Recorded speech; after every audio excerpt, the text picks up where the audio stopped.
खूबसूरत वो नहीं होता जो खूबसूरत दिखता है, खूबसूरत वो होता है जो अच्छे काम करता है।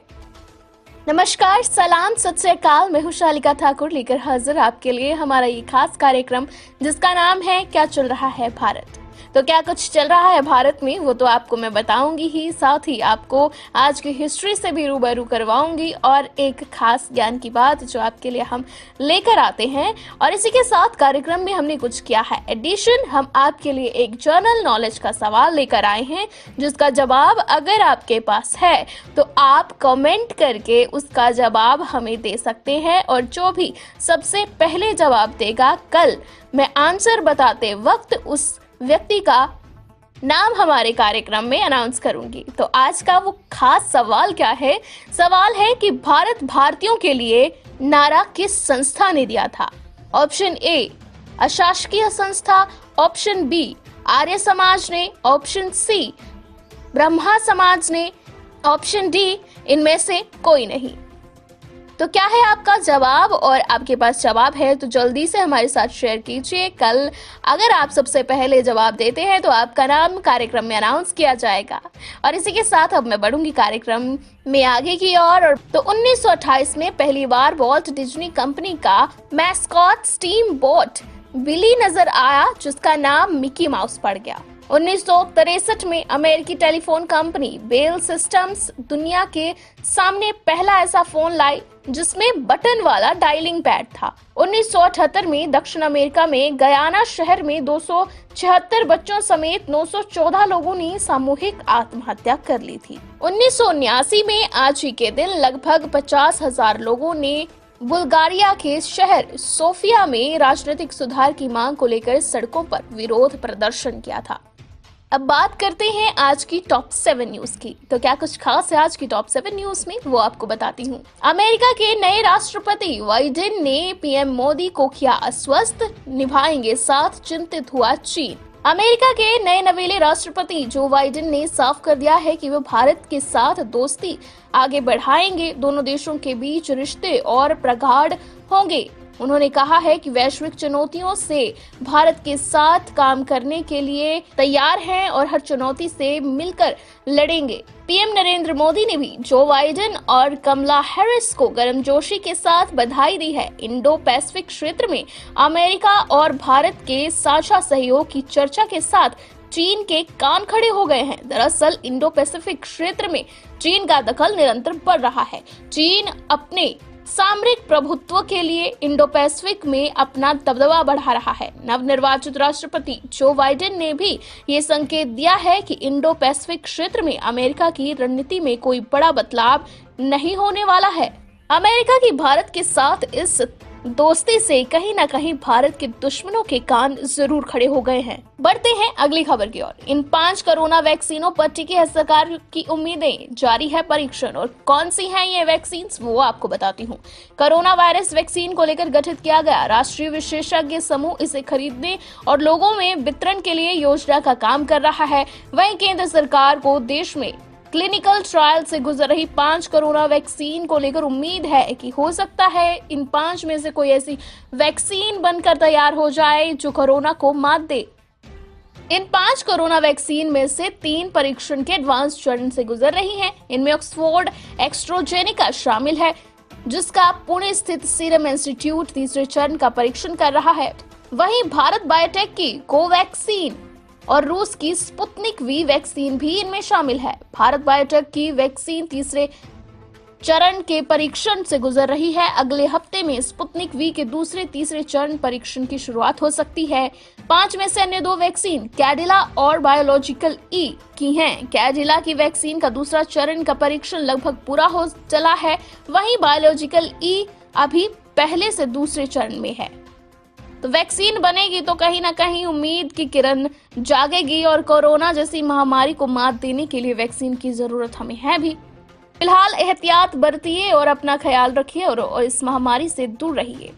बढ़ेंगे अगली खबर की ओर। पंचायत चुनाव में 5 लाख नए मतदाता करेंगे हार और जीत का फैसला। ये खबर है हिमाचल प्रदेश से संबंधित। हिमाचल में पंचायती राज संस्थाओं और शहरी निकायों के चुनाव में करीब 5 लाख नए वोटरों को पहली बार मत डालने का अधिकार मिलेगा। इस बार चुनाव वर्ष से ठीक पहले 1 दिसंबर 2020 तक 18 साल पूरे कर चुके नए वोटरों को मतदाता सूची में शामिल करने को कहा है। राज्य चुनाव आयोग अभी तक निर्वाचन आयोग के तिथि के अनुसार चुनाव वर्ष से पहले की 1 जनवरी और 18 साल की उम्र पूरी कर चुके नए वोटरों को वोटर लिस्ट में शामिल करता रहा है। राज्य चुनाव आयोग ने अब वोटर लिस्ट में उन नए वोटरों को शामिल करने को कहा है जो 1 दिसंबर 2020 को 18 साल पूरे कर लेंगे। 1 जनवरी 2020 को 18 साल पूरे होने वाले वोटरों की संख्या 3.65 लाख थी। अब अवधि बढ़ने से ये संख्या बढ़कर करीब 5 लाख तक पहुंच गई है। और ये सारे के सारे वोटर्स जो हैं ये पहली बार चुनाव में वोट डालेंगे और उम्मीदवारों के भविष्य को तय करेंगे कि किसकी होती है जीत और किसकी होती है हार। रुक करते हैं अगली खबर का। हिमाचल के जिला ऊना में बैच आधार पर भरे जाएंगे स्टाफ नर्स के पद। जिला ऊना में स्टाफ नर्स के 28 पद बैच आधार पर भरे जा रहे हैं।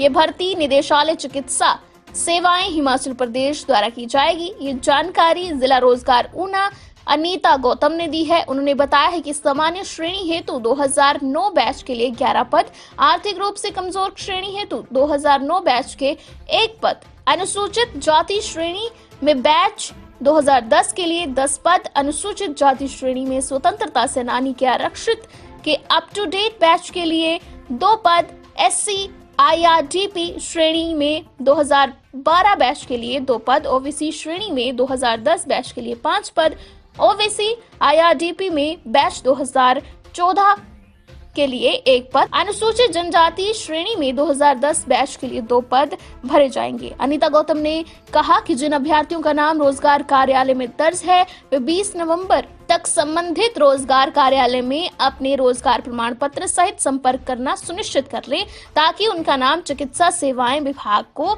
भेजा जा सके। तो आप भी कर रहे हैं रोजगार की तलाश तो आपके लिए है एक अच्छा मौका और आपने की है नर्सिंग तो आप भी इस मौके का फायदा उठा सकते हैं। चलिए बढ़ते हैं अगली खबर की ओर। नहाए खाए के साथ आज से छठ पर्व शुरू हुआ है और रेलवे ने फेस्टिवल स्पेशल ट्रेनों को चलाने का फैसला लिया है। छठ महापर्व 20 नवंबर को मनाया जाएगा। इस पर्व की शुरुआत नहाए खाए के साथ 18 नवंबर से हो गई है। छठ सूर्य उपासना और छठी माता की उपासना का पर्व है। हिंदू आस्था का ये एक ऐसा पर्व है जिसमें मूर्ति पूजा शामिल नहीं है। इस पूजा में छठी मैया के लिए व्रत किया जाता है। ये व्रत कठिन व्रतों में से एक माना जाता है, इसलिए छठ पूजा के दौरान कई बातों का ध्यान रखा जाता है और इसी बीच ये फैसला लिया गया है कि छठ पूजा को ध्यान में रखते हुए फेस्टिवल स्पेशल ट्रेनें जो हैं वो चलाई जाएंगी ताकि लोगों को सफर में कोई दिक्कत परेशानी ना हो। अब बात करेंगे एंटरटेनमेंट की दुनिया की। यूं तो बड़ी चकाचौंध भरी लगती है ये एंटरटेनमेंट की दुनिया, पर कभी कभी यहाँ से कुछ ऐसी बातें सामने आती हैं जो सच में दिल दहला देती हैं। रजनीकांत के साथ काम कर चुके एक्टर अब उनकी हालात कुछ ऐसे हैं कि आप इनकी दास्तां सुनकर अपनी आंखों से आंसू रोक नहीं पाएंगे। हाल ही में साउथ के एक्टर सुर्खियों में आए हैं जो इलाज के लिए मदद मांग रहे हैं। रजनीकांत समेत कई बड़े स्टार्स के साथ काम करने वाले एक्टर थवासी बीमारी और लाचारी के जीवन व्यतीत करने को मजबूर हैं। उनका एक वीडियो सोशल मीडिया पर वायरल हो रहा है जो शायद आपने देखा भी होगा, जिसमें वो अपना हाले दिल बयां कर रहे हैं, अपना दर्द बयां कर रहे हैं। कैंसर जैसी भयानक बीमारी से पीड़ित ये एक्टर थवासी जो हैं वो पिछले 30 वर्षों से साउथ इंडस्ट्री में सक्रिय हैं, लेकिन आज हालात कुछ ऐसे हैं कि मदद के लिए लोगों के सामने गिड़गिड़ाना पड़ रहा है और रिपोर्ट्स की माने तो रजनीकांत ने उनकी मदद के लिए हाथ आगे बढ़ाया है। बात करते हैं खेल जगत की। फीफा ने भारत के अंडर 17 महिला विश्व कप को रद्द कर दिया है। 2022 में मेजबानी का अधिकार फीफा ने कोविड-19 महामारी के चलते भारत में खेले जाने वाले अंडर 17 महिला विश्व कप को रद्द कर दिया है और ये सारा जो फैसला है सिर्फ और सिर्फ कोविड-19 को ध्यान में रखते हुए लिया गया है। लगातार भारत में बढ़ोतरी हो रही है कोरोना केसेस की, इस बात को ध्यान में रखते हुए ये फैसला फीफा द्वारा लिया गया है। अब इसका आयोजन जो है 2022 में होगा, जिसकी मेजबानी मौजूदा मेजबान देशों के पास होगी। बढ़ते हैं कार्यक्रम की लास्ट सेगमेंट की ओर, जिसका नाम है आज का ज्ञान। तो आज के ज्ञान में आज आपके लिए खास जानकारी लेकर मैं आई हूँ। दोस्तों, सर्दियों का मौसम है और सर्दियों के मौसम में एक चीज आमतौर पर हम नोटिस करते हैं कि सर्दियों में जब भी हम बात करते हैं तो हमारे मुंह से भाप निकलता है। अब सवाल ये है कि ये भाप क्यों निकलता है, तो मैं बताती हूँ आपको इसका जवाब। अगर आपके पास भी है इस बात का जवाब तो बहुत अच्छी बात है, लेकिन बहुत से ऐसे लोग होंगे जिनके मन में ये सवाल होगा और कभी ना कभी आया ही होगा ये सवाल उनके मन में। तो इसका जवाब ये है कि मानव शरीर का औसत तापमान जो होता है वो 18.6 डिग्री फ़ारेनहाइट होता है। सर्दियों में सांस छोड़ते समय यही गर्मी उसके साथ अटैच होकर बाहर निकलती है। जैसे ही गर्म हवा शरीर से बाहर निकलकर ठंडे में परिवेश में पहुंचती है, उसका बाष्पीकरण शुरू हो जाता है। इसी वजह से सर्दियों में जब हम सांस छोड़ते हैं या बात करते हैं तो हमारे मुंह से भाप निकलती हुई नजर आती है। तो ये था कार्यक्रम का लास्ट सेगमेंट और इसी के साथ कार्यक्रम यहीं पर होता है समाप्त। और भूलिएगा मत, शुरुआत में मैंने आपसे एक सवाल पूछा है, अगर आपके पास है उस सवाल का जवाब तो हमारे साथ शेयर कीजिए जवाब, और आप अपने कमेंट बॉक्स के जरिए अपना जवाब हमारे साथ शेयर कर सकते हैं। तब तक के लिए दीजिए मुझे इजाजत। कल फिर से मिलेंगे इसी कार्यक्रम में जिसका नाम है क्या चल रहा है Bharat. Shri Balaji multi speciality hospital Kangra, जहां आपको एक ही छत के नीचे मिले बेहतरीन चिकित्सा सुविधाएं, cardiology, laparoscopic, general surgery, neuro surgery, orthopaedics, paediatric, radio diagnosis, urology, gastroenterology, ophthalmology, pathology, medicine, anaesthesia और डेंटल जैसी अत्याधुनिक और बेहतरीन चिकित्सा सुविधाएं, 24 घंटे इमरजेंसी सुविधा, 9 बेड के साथ critical care unit, cardiac monitor और डिफिब्रिलेटर्स, सेंट्रल ऑक्सीजन लाइन और वेंटिलेटर सुविधा। हिमाचल प्रदेश के सबसे बड़े निजी स्वास्थ्य सेवा प्रदाताओं में से एक Shri Balaji multi speciality hospital Kangra, राष्ट्रीय स्वास्थ्य बीमा योजना के साथ सूचीबद्ध Shri Balaji multi speciality hospital Kangra. BPL परिवारों के लिए अस्पताल में कैशलेस भर्ती होने के साथ ही ईसीएच की भी सुविधा। हमारा पता Shri Balaji multi speciality hospital, Balaji Vihar, Ujjain, Kangra. संपर्क करें 9218411108 पर। Shri Balaji multi speciality hospital Kangra.